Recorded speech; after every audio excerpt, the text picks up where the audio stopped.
দেখতে কত সুন্দর লাগতেছে, একদম জামাই জামাই ভাব। কিন্তু বউ তো এখনই আসতেছে না, আসলে তো তাও ভালো হয়, বাসা করতে পারি। দেখ আমার আর সহ্য হইতেছে না।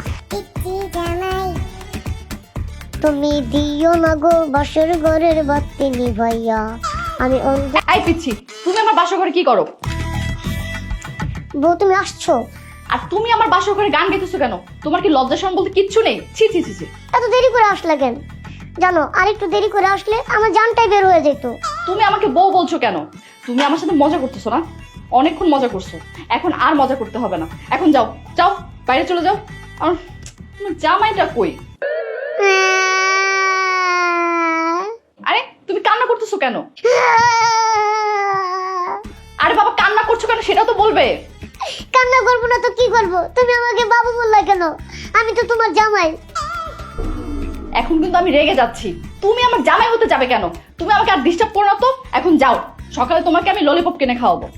এই তুমি কাকে দিচ্ছি বলছো? তুমি জানো ফেসবুকে আমার ফলোয়ার কত? এইটুকু বয়সে তোমার ফেসবুক ফলোয়ারও আছে? হ্যাঁ আছে, আমার ফেসবুকে 10 লক্ষ ফলোয়ার। আর সেখান থেকে কত মেয়ে আমাকে ফ্রেন্ড রিকোয়েস্ট পাঠায়, প্রেমের প্রস্তাব দেয়। তুমি জানো শুধু মায়ের কথা আমি তোমাকে বিয়ে করছি, তা না হলে এই কারিনা কাপুরের মতো সুন্দর একটি মেয়ে আমি বিয়ে করতাম।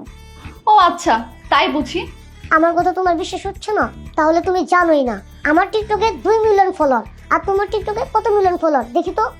আমার তো কোনো টিকটকে আইডি নেই। তাহলে দেখছো ছোট কে আর বড় কে?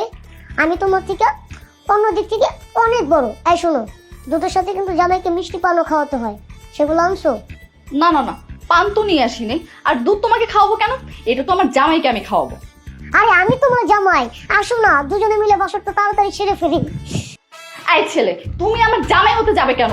আমার জামাই হবে অনেক টল, স্মার্ট, অনেক সুন্দর, হ্যান্ডসাম। আর তুমি তো একটু পিচ্ছি। তুমি আমার জামাই? আল্লাহ গো আল্লাহ, আমার কপালে তুমি কি লিখে রাখছো? মা! কান্নাকাটি করে মাকে ডাকলে কোনো লাভ হবে না, আমি তোমার জামাই। বাসর রাত আজকে বিলাইটা মারবই মারবো। কি? বাসর রাতে বিলাই মারতে হয় এটাও তুমি জানো? না না না, ব্যাপারটা তো সহজভাবে নেওয়া যাবে না। এই ছেলে, এই সরো। এই তুমি এখন আমার সাথে বাসর করবে, কোথাও যেতে পারবো না, এমনিতে তুমি অনেক লেট করে আসছো। আসো। এই ছাড়ো আমাকে, তোমার সাথে আমি বাসর করবো না। হ্যাঁ? মা! মা! মা! কি হয়েছে বৌমা? মা, আমার বাসর ঘরে একটা পিচ্ছি ছেলে বসে আছে, আমাকে বলে কিনা আমার সাথে বাসর করবে। মা আপনি বলেন না ওই ছেলেটা কে? মা!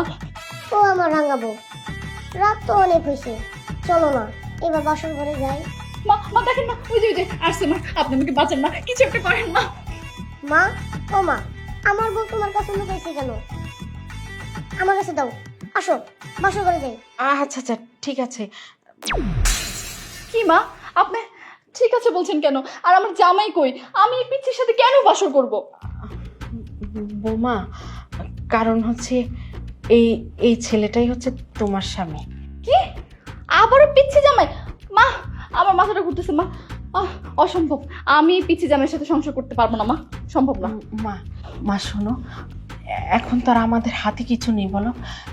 এখন আমার কিছু করার নেই, ওর সাথেই তোমার বিয়ে হয়েছে, এটাকেই তোমার নিয়তি হিসাবে মেনে নিতে হবে মা।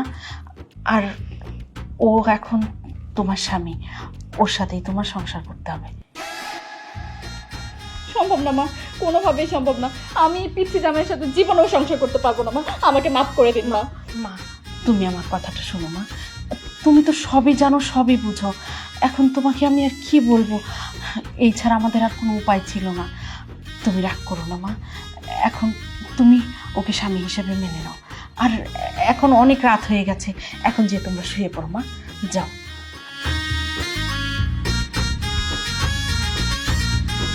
এই বাসায় কি বিড়াল আছে? আই বিড়াল দিয়ে তুমি কি করবে? শুনছি বাসর ঘরে বিড়াল না মারতে পারলে বিশাল সমস্যা। না, এই বাসায় কোনো বিড়াল নেই। আগে বলবা না বাসায় বিড়াল নাই, তাহলে আমি বাইরে থেকে নিয়ে আসতাম। ঠিক আছে, আমি ম্যানেজ করে নিবনি। তুমি তো অনেক বাহানা করছো, চলো এখন শুইতে চলো, আসো। ছাড়ো তো। আল্লাহ, তুমি আমার কপালে কি লিখছো? দুইবার বাসর ঘরে ঢুকলাম, দুইবারের জামাই ছোট। আগের জামাইটা তো ভালো ছিল, আর এইবারের জামাইটা একবারে পিচ্ছি। এটা তো কোনোভাবে মেনে নেওয়া যায় না। বউ বলো না কিভাবে কি শুরু করবো? আমার তো বলতে লজ্জা লাগতেছে। আই তুমি কি শুরু করার কথা বলছো? হ্যাঁ, আচ্ছা তাহলে বলি, বাসর। এই বাসর মানে? এই বয়সে তুমি বাসরের মানে কিছু বুঝো? আরে আসো, আগে তুমি আমার কাছে আসো, তোমাকে একটু জড়ায় ধরি। এই খবরদার, তুমি আমার কাছে আসবে না। কি বলতেছো? তোমাকে জড়ায় ধরবো না তো বাসর কিভাবে করব? দাঁড়াও, আমি লাইটটা একটু অফ করি। না না না, তুমি লাইট অফ করবে না। আরে কি বলো, লাইট যদি অফ না করি তাহলে বাসর করব কিভাবে? আমার লজ্জা লাগবে না? না, আমি অন্ধকারে ভয় পাই। ও আচ্ছা, বুঝতে পারছি। তাই কি বুঝতে পারছো তুমি? আরে ওই যে একটা গান আছে না, বাসর করে বউর সামনে জামাই একটা গান গায়। বাসর ঘরের গান আছে? কি গান সেটা তো আমি জানি না। আরে শোনো, ওই যে বাসর ঘরে লাইট অফ করে বউর আঁচল ধরে স্বামী বলে না, তুমি দিও না গো বাসর ঘরের বাতি নিভাইয়া, আমি অন্ধকারে বন্ধ হয়ে যাব মরিয়া। থাক থাক থাক, আর শুনতে হবে না ভাই। আমি তোমার দুইটা পায়ে ধরি, তোমার মতো পিচ্ছি জামাইয়ের সাথে আমি বাসর করতে পারবো না। তুমি আমাকে মাফ করে দাও। আর একটু বাসর করে দেখোই না, বাসর না করলে বাচ্চা হবে কিভাবে? আমার না খুব ইচ্ছা তোমার কোলে প্রতি বছরে একটা করে ফুটফুটে বাচ্চা হবে। ও মা, এই পিচ্ছি ছেলে বলে কি? পুরো মাথায় ঘুরতেছে। আহ, হ্যাঁ। বল বাবু, কি হলো? বাচ্চার কথা বলতে না বলতেই মাথা ঘুরে পড়ে গেল। ঠিক আছে, আজ হোক আর কাল হোক, বাসর তো আমি করেই ছাড়বো। বউ, বাবু উঠো, কি হয়েছে তোমার? বউ, জামাই